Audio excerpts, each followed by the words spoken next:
Welcome back, guys. Today we're going to be making some oven baked chips, some tandoori chicken, and some sweet corn.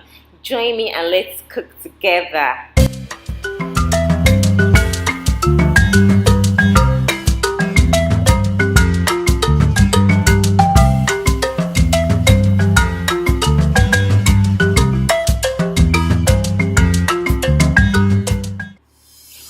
So guys, for our chicken marinade, we're going to be starting with some natural yogurt.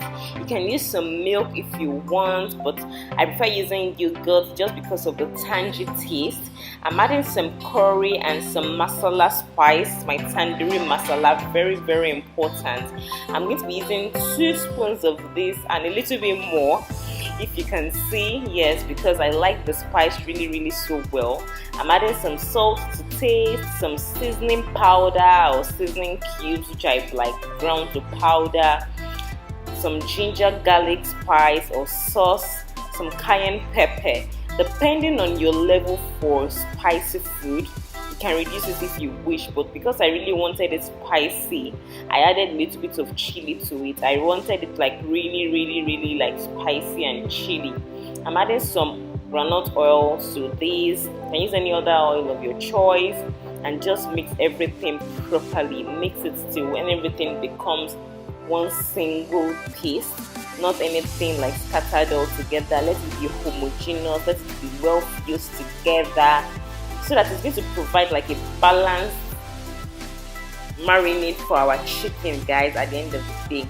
So this is the chicken I'm using. I'm going to be using chicken thighs, and I'm just going to be using my knife to like provide deep gashes, so that by the time I put the chicken into the marinade, it's going to be like well saturated and well infused with the marinade. You don't want it to just be on the outer layer.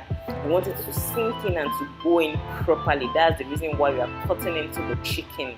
So I'm going to be using 4 chicken thighs, as you're going to see, and I'm going to be doing this for all my chicken thighs. I'm going to be giving them deep gashes, as you can see. This one I had kind of like cut it previously for a chicken dish I wanted to make, but I ended up not using this chicken, so I'm just like going over it again to be sure that it's going to be well marinated.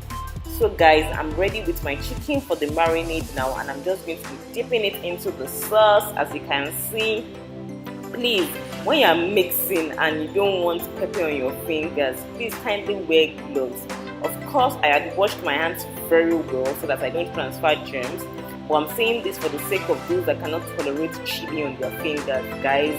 My hands have been chilified. Like, if there's anything like that, I hardly feel it if I use my hands anymore, because I've done this right from time. So, but if you can tolerate it, kindly wear gloves, because it's not everybody that can tolerate like the chili feel on their fingers. So, but I'm so used to it. Sometimes I wear gloves, sometimes I just pass because I'm so used to it. So now time for the chicken to marinate very well. I'm going to be covering it up for like 30 minutes at least to 1 hour, and I'll leave this in the fridge. If you can even do this overnight, but because I was making this for dinner, I couldn't wait. So the most I waited for was like 45 minutes. I'm going to be baking it for at least 20 minutes on each side, and I'll flip it over. If you can, still provide some of the sauce so that you're sure that the sauce is well infused into the chicken. So at the end of the day, the total cook time for the chicken was about 40 minutes total for the oven.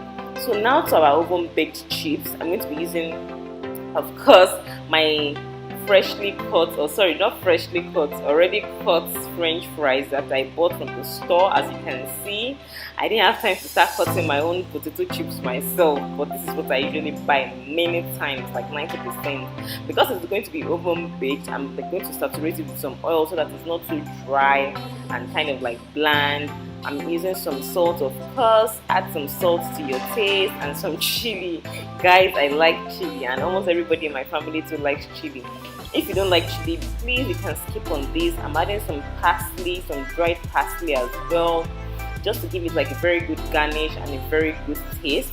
I'm tossing this so that it gets all round to all the chips, not just on one side, so that everything is well balanced at the end of the day.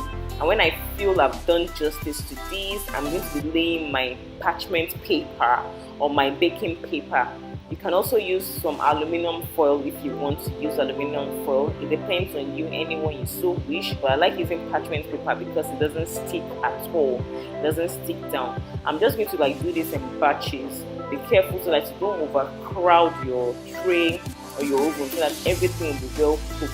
One thing I don't like is one side to be cooked before the other, so I try not to overcrowd it. I give them some space so that everything is well balanced out and it cooks out at the same time. So that's what I'm pretty much doing here, guys. I'm just like separating it to be sure that I have enough space to go around for each of my chips. Every single one has to be treated with tender loving care, if you understand what I'm saying. So when I feel justice has been done, I'm going to be tossing this into the oven to like bake for at least 30 minutes. It takes a long time for it to bake if you're baking it, but it's healthier, guys. So now to the last thing, I'm going to be boiling my sweet corn. Because I've done a lot of things to the other ones, I'm just boiling these, nothing more.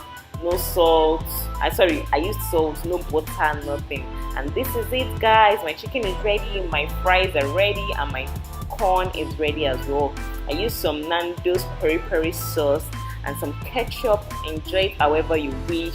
So thank you for cooking with me today. I hope you enjoyed this video. Kindly subscribe and I'll see you guys later.